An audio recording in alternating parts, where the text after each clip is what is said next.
Hello, winners, and welcome to Two for the Win with your hosts, Nick and Wil. We have a very special guest you're going to want to hear from today. Lots of interesting nuggets to share. But before we introduce our special guest, please be sure you subscribe, share, and follow Two for the Win on your favorite platform. I want to give a shout out to Nick Menard and nickmenard.com and his Amazon best-selling book, The 1% Push Legacy. Thank you, Nick Menard. Happy Monday. Que pasa? Hello, Wil. Hello, winners. Hope the 4th of May is good to you today. No, may the 4th be with you, my friend.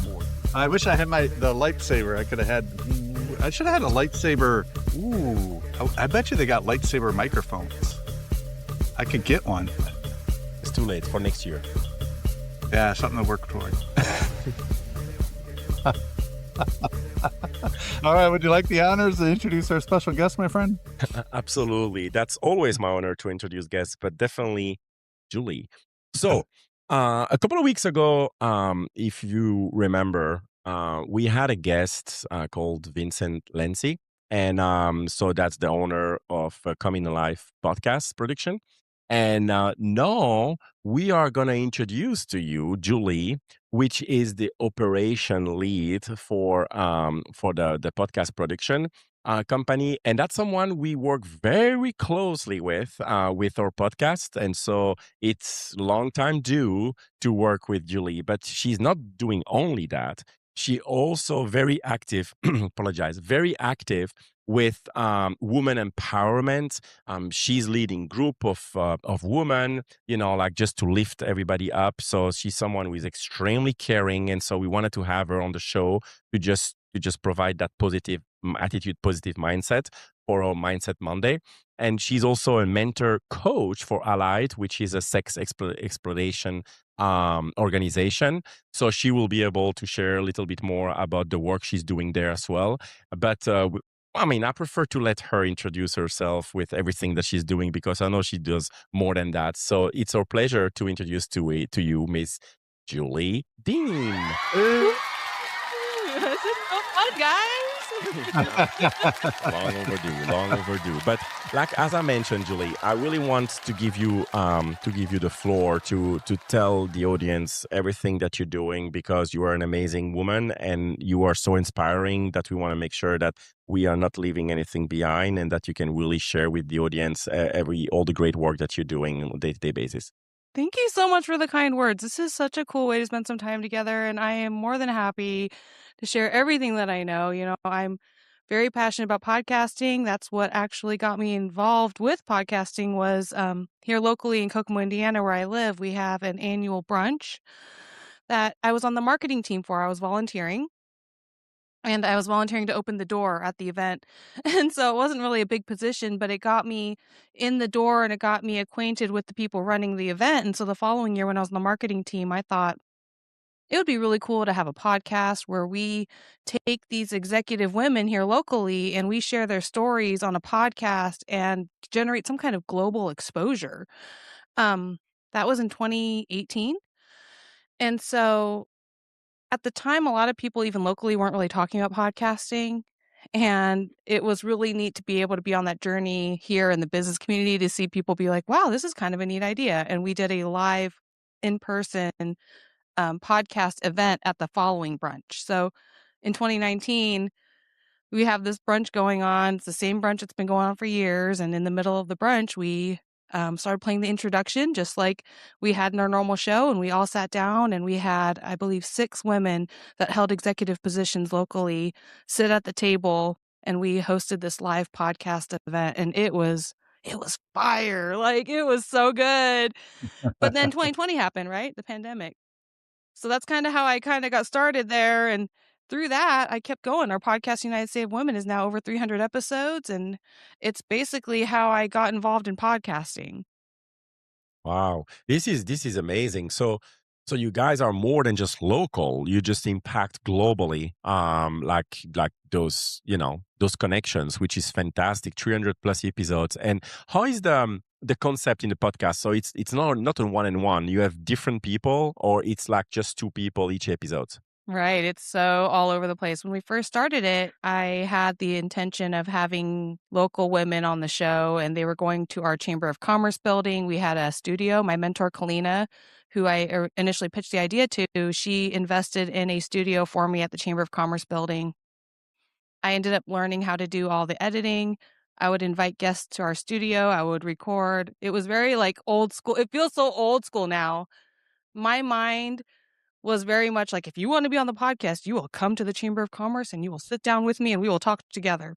Well, then in 2020, I was like, what do you mean we can do this on the computer like this? I don't know how I feel about it. It's weird. So then we started interviewing people in Australia, England, and it's like, wow, what a great tool to be able to connect in different ways. But also, it was the stepping stone for me to start speaking on my own because when we were isolated, what do you do when you need content? Well, it's going to fall on you sometimes if you don't want to break the consistency. Sometimes you have to be ready to show up too. So it was a good learning process for me to also find my own voice. Mm.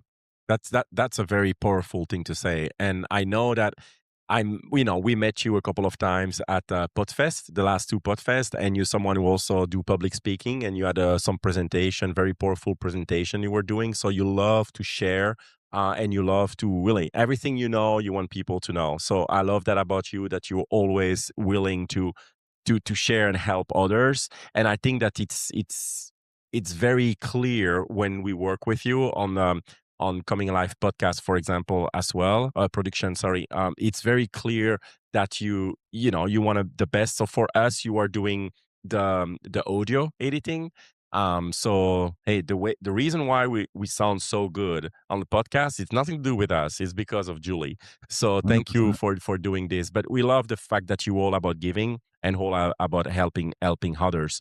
So any specific maybe I'm not going to say interview, but podcast episodes from the 300 that you did that stuck with you, and maybe a story that you want to share with the audience, and they can of course go to your podcast and listen to all of them, but maybe something specific that may open the eyes of people of our audience. You know, this question comes up whenever I'm a guest on a podcast, Oh, and really? yeah, it's just well, it's a great question because it changes too, right? Like every episode, we're putting out more shows, and this podcast is over 7 years old. And in 7 years, there's a lot of life that happens in between there, right? Your relationship with, you guys are co-hosts. So Kalina and I have gone through our own stuff. Kalina has the same birthday as me. And so every year That's we do cool. a birthday episode.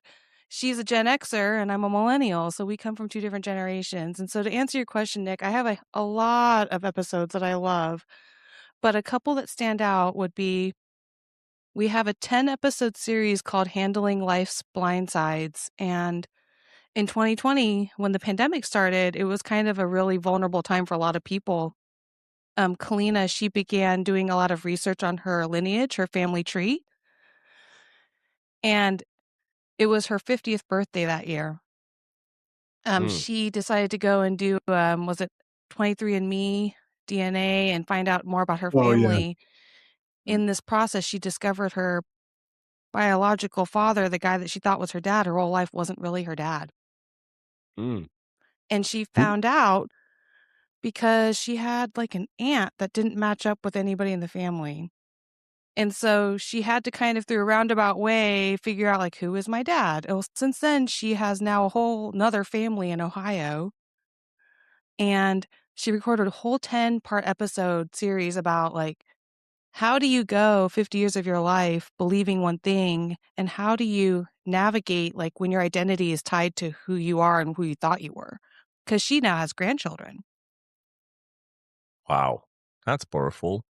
So it's really cool. Her background is in executive coaching. So how do you handle something like that so publicly, but also while you're, not able to control how your family's going to respond to that information?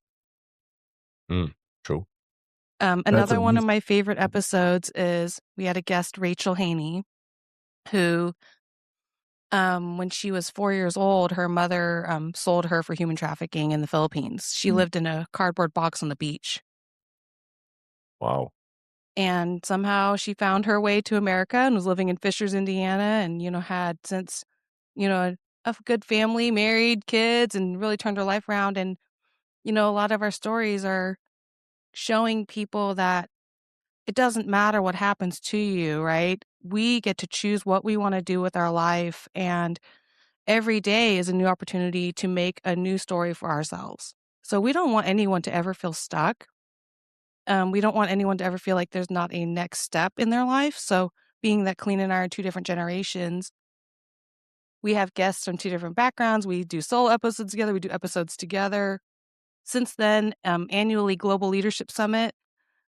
Locally, we have a church that does the summit here locally, and they invite us to host our podcast. And we still interview women that are in executive positions here locally and holding leadership roles. Wow. Yeah, that's powerful. And, I know when you think about all the different investment of activity that you do to help bring awareness to this cause and things like that, and you have to have a high capacity for empathy and also like the stories you hear. Like, how do you? I'm curious how you hear these stories, which have to be, heart wrenching. Um, and do all that you do and the giving that you do, but also kind of make sure that you're also not getting so swept up with it that it could sweep you off your feet a little bit, right? Like I can only imagine some of these. So I'm just curious, like, how do you compartmentalize that? Is there anything that you do in particular to maintain that empathy, but also not get so caught up with it that it could kind of be overwhelming, I would imagine at times. When I first got involved with Allies, it was in 2021. So we're talking a year after everything started to reopen. They had a little table set up. I volunteer to run a campground with my oldest daughter at a Christian music festival in June. It's called Kingdom Come Festival. I call it the Christian Rock Coachella. And so we run around in a golf cart. We hand out trash bags and, we check on our campers. And they had this table set up for allies. They were seeking mentors. And I thought, forget that. Like, I was not interested. At the same time, being the person that I am, I thought, what kind of skills do I have that I can bring to the table to help them out as an organization to bring more awareness to their cause? Naturally, I went to podcasting. I reached out. I decided to launch their podcast free. I did all the work to teach the host how to host a show. That podcast is still going on. It's called The Everyday Advocate. And a year after launching the show, I went through the mentor training. I got matched with a mentee. She was 15 at the time, and now she's 18. Through that process, I became a mentor coach. So what I'm saying is it's hard. It's not something that happens overnight. You don't just jump into something working with children in general, but especially children that have been through trauma. Um, I'll never forget one of my first meetings with the first time I went out as a mentor coach to meet a mentor and a mentee. I did something that triggered the mentee and she was really upset and she wanted me to like not even be around her ever again. And I was like, well, I'm fired. Like, that's great. The last thing I want to do is, make more problems for these children. And now this person doesn't trust me. And now I've failed as an adult and I felt so bad. But it's a learning process, right? And we can't expect to be perfect. Nobody is lifing in a perfect way, much less stepping into a role where somebody's looking up to you. And I've had to remind myself consistently that I'm here to show these girls what a healthy relationship looks like. I'm consistently in training. I go to training once or twice a month. I read a lot. Brene Brown is a very big person that I look to when it comes to holding boundaries with being an empathetic person, because some of these girls, when someone tells you they don't have anyone in their life and they have no one in their life and they're a minor and they're in a place where they don't have freedom, they don't know what it's like to even live a normal childhood, it's difficult to not feel like you need to be the person to fix it and fill that gap for them. But you have to be mindful of your role and you have to be mindful of what you're doing. And it is hard. So we depend on each other. The Allies staff is very kind. We receive grants for our well being. This year I received like a one-night retreat stay at a postcard cabin somewhere just by myself, or we have group therapy. Um, I get massages, self-care is big, right? You gotta take care of yourself. So Yeah. it's not easy, but on the hard days, having a community of people that are in the trenches with you that understand what you're going through makes it easier, and reminding yourself why you're doing what you're doing. These girls don't really have a voice, and in the process of them trying to find their voice, how great that we can be a vessel there to help show them what a healthy relationship looks like, be there to be a consistent person in their life. Oh, Yeah.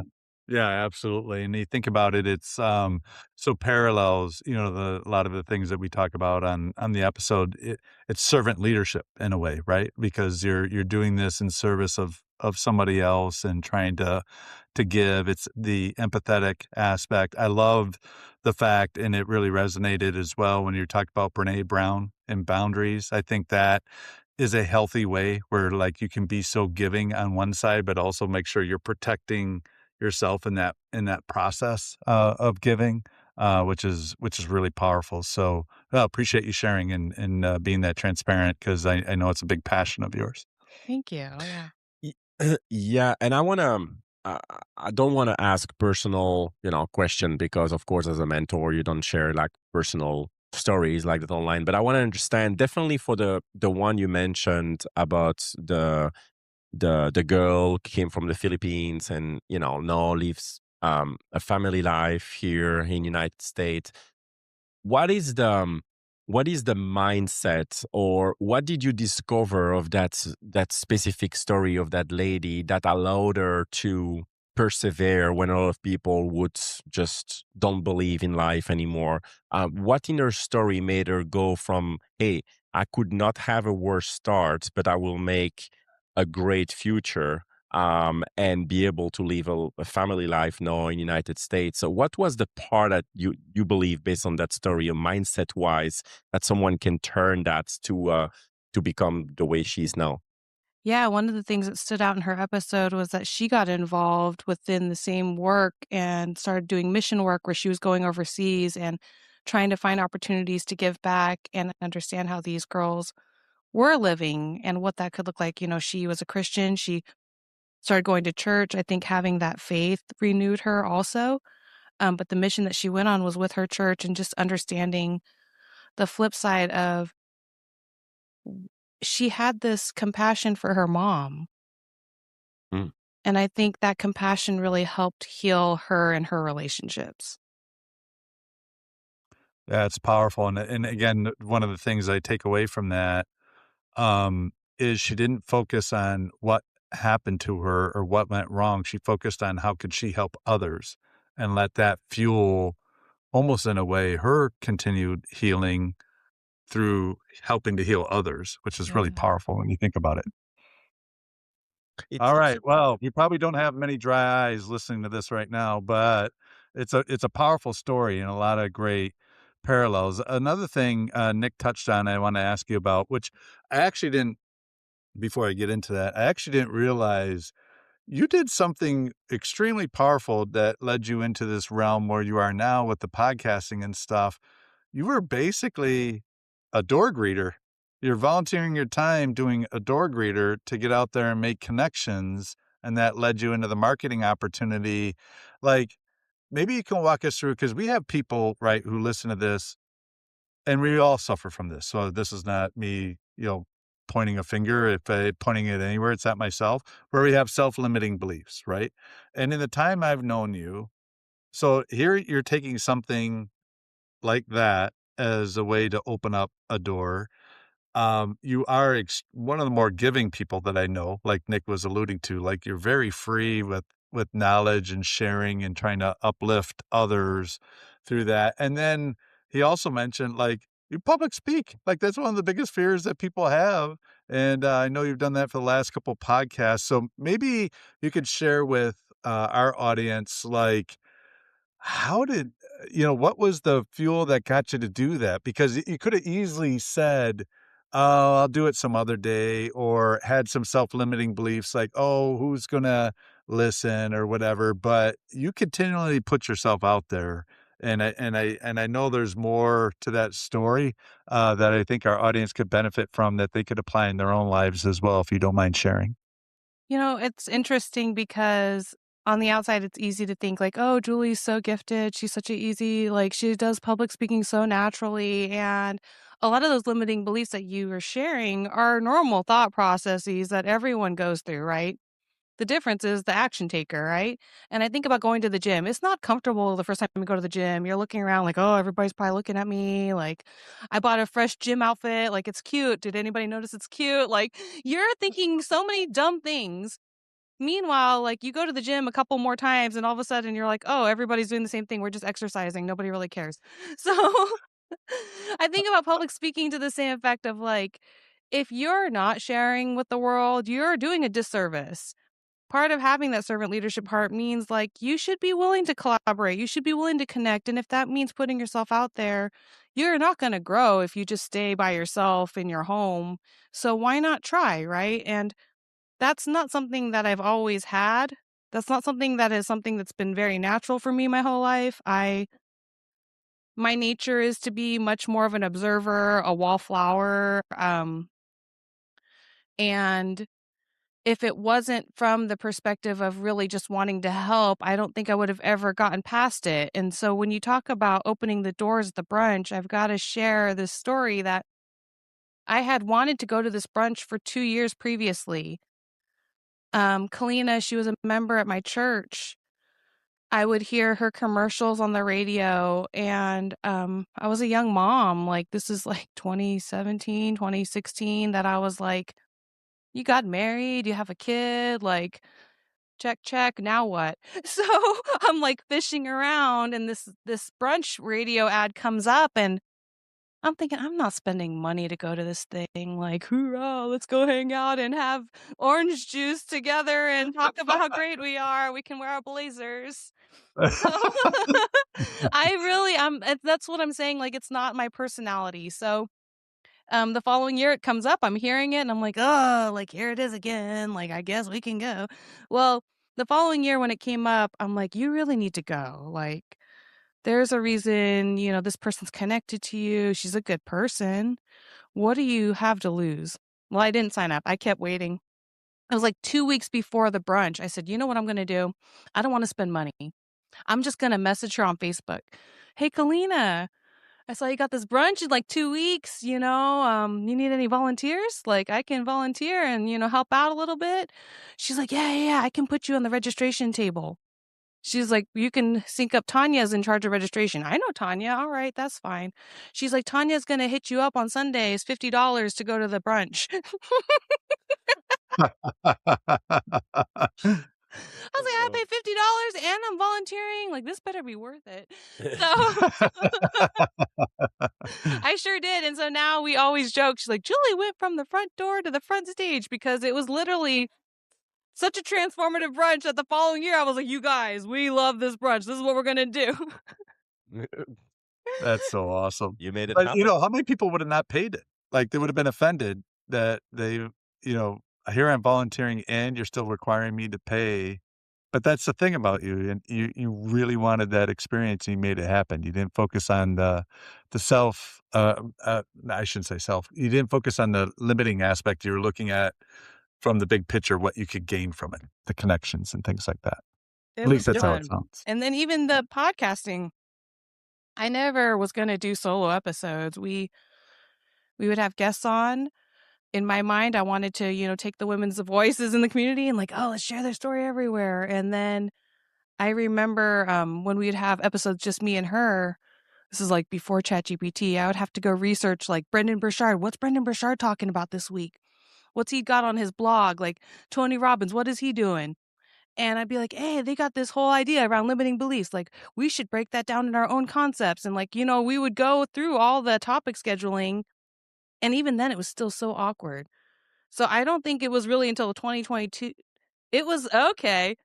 I applied to speak at Podfest, their global virtual summit in 2021. So they went and did a virtual podcasting summit. And I was at the time, so my background was in massage therapy. So I had to start making money because I couldn't do massage. And so I was like, hey, I have a podcast, so I'm going to start editing.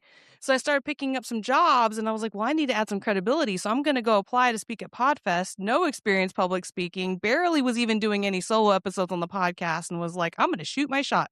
And I sent in a topic about turning your passion into income. It was a 5-minute video presentation. It got my foot in the door, and it made me, fun fact, Guinness Book World Record holder for participating in the world's largest podcast virtual summit. Wow, there you go. There you go. So Autograph really, me. You got to. that's how I speak at Podfest now regularly, because after that, they kind of add you to the list. Yeah, That's interesting. You see, we learn things with our I guests. know. We think, We were working together very all this well. time, and we just found this out. This is fantastic. This is great. But again, it's taking action, because Yeah. everybody have great idea. Everybody have things that they want to achieve, but so little amount of people are actually doing the steps to get there. And it's never or very rarely like an easy road. It's always, you need to push the boundaries. You need to go, we know the saying, like, success is behind or after the comfort zone. So you need to do something that you're not good at or that you're not comfortable with in order to actually reach somewhere. And the last thing I wanna say about you, Julie, and it's something that is great for everybody to hear, because at Podfest you are the connector. You connect us to so many people. I met amazing people the last 2 podcasts, Podfest, and it's you literally saying like, hey guys, come, I want to introduce you to those people, to those people, to those people. And you connect everybody. I saw like you connecting people. And that is so powerful, because in order to do that, you need to know the people, and you need to not be afraid to connect people. And it helped tremendously. It helped us, but it helps others as well. So if you're listening to this, we always talk about the importance of the 5 people you spend the most time with, but it's also the same here. Every connection are good to have. Some, after one, you're done. But some, it can be connection for a lifetime. And I know you connect to us with Shah. That is like fantastic, that we had on the podcast before as well. And all those connection mean something. And so when you have the ability to connect people together, do it. You have nothing to lose. It's only adding credibility also to yourself and your brand. So thank you for doing this. And please, if you listen, make sure that you do the same thing, because connecting people is so very important in this this time, day and age. Yeah, Yeah, the book, I was to say, the book that you guys want to talk about books on this show, The Tipping Point, that book really changed my perspective on connecting people, because I think when it comes to networking and business, I was always told, like, almost like gatekeep, like, you don't want to share too much, then everybody's going to know your business. And I'm like, why? So after I read The Tipping Point, now I'm like, no, this is good. We should like, I don't know who you know, and you don't know who I know. And Podfest is a great example. Wherever you go, you're meeting somebody that you saw last year, and now they're introducing you to somebody else, and you just naturally start to make new friends. Yeah, well, one of the secret of success is to not keep it secret, and it's the same here. I love that. Yeah, and I think to summarize, like, about some of the inspiration that you offer, Julie, is you don't focus on the fear. You focus on how to help others, and that gives you those micro moments of courage to act. And then once you act, everything gains momentum from that. And it's such a powerful lesson, because, again, going back to that concept of self-limiting beliefs that we all have to deal with from time to time. How many times I could think of where I had an idea and I talked myself out of it, you know, and it was because I was focused internally versus staying focused externally, where I could have found those micro moments of courage to take action, and it could have led to something. So I think some really powerful lessons, but I have to ask you the very famous 2 for the win question before we wrap here is, we shared a lot of things, and thank you for your transparency and vulnerability and sharing all that you have. But was there a question we didn't ask that we should have, that you would have liked to have shared something with our listeners? And if so, what is that question, and what do you want to share? Yeah, when I first started public speaking, I said, like, that 5-minute video, it was so hard. It wasn't easy. Like, my brain was like, oh, I feel like I talked so long, and it was barely 5 minutes. But This last week I spoke at Indiana University's Kokomo. They had this business conference and I got to speak for 45 minutes. And it was so natural and it felt so comfortable. So earlier when I was saying, it feels like going to the gym, it's uncomfortable at first. Eventually you do start to get more in a rhythm of things. And if you're somebody who likes to help and serve, don't be afraid to speak up because there's a reason you have that gift. There's a reason that that calling is coming up. And I heard a story once at a conference where a woman shared that, on Christmas morning, when you see the kids opening up the presents, if you hear a kid say, "Oh, I don't deserve this. Like, I haven't been good enough for this." You would never tell the kid, "Oh, yeah, I'm going to go throw this away," right? Like, you're like, just enjoy it. It's Christmas. You're right. Yeah, good. I need to return it. I could use the money back. Yeah, yeah. So it was so cool to hear that perspective because now I'm like, why do we choose to do that to the own gifts that we're given, right? This is something that's unique to you. So if you feel that prompt to speak up, to serve, to do something, and you're holding back because you're afraid, what are you afraid of? Because the reality is, you not speaking up, you could be helping somebody. And if you're not helping them, then what are you doing? Powerful. I think that's a mic drop moment right there. I think we got it. Well done, Julie. And thank you for taking the time to come on and share your story. And thank you in advance for editing this episode. So appreciate that as well. Oh, no, but powerful. Any last closing thoughts, buddy, you want to share? No. Thank you for your time again, and thank you for sharing those deep, strong, and powerful stories. I'm sure it's going to resonate to a lot of our readers. Yeah, and if people want to find out more about what you're up to, Julie, and things like that, what's the best way for them to get a hold of you? Totally. You can find me on LinkedIn, Julie Deem. We can connect on there. LinkedIn, because that's the go-to platform as of lately. And I have 2 podcasts, United State of Women and Not Your Mom's Sales Podcast, where I teach podcasters how to leverage their podcast for leads. Awesome. Well, thank you so much. And we'll be sure to have that in the description as well. So check us out on all the platforms and make sure you subscribe to 2 for the Win on your favorite one, including if that's YouTube. And again, thanks to today's sponsor, nickmenard.com, and his Amazon best-selling book, The 1% Push Legacy. And sincere thank you to our special guest, Julie Deem, for sharing. Thanks for all that you do, Julie, and thanks for sharing some inspiring words with our audience today. Thank you, guys. Thank you. All right. Bye-bye. Take care, winners.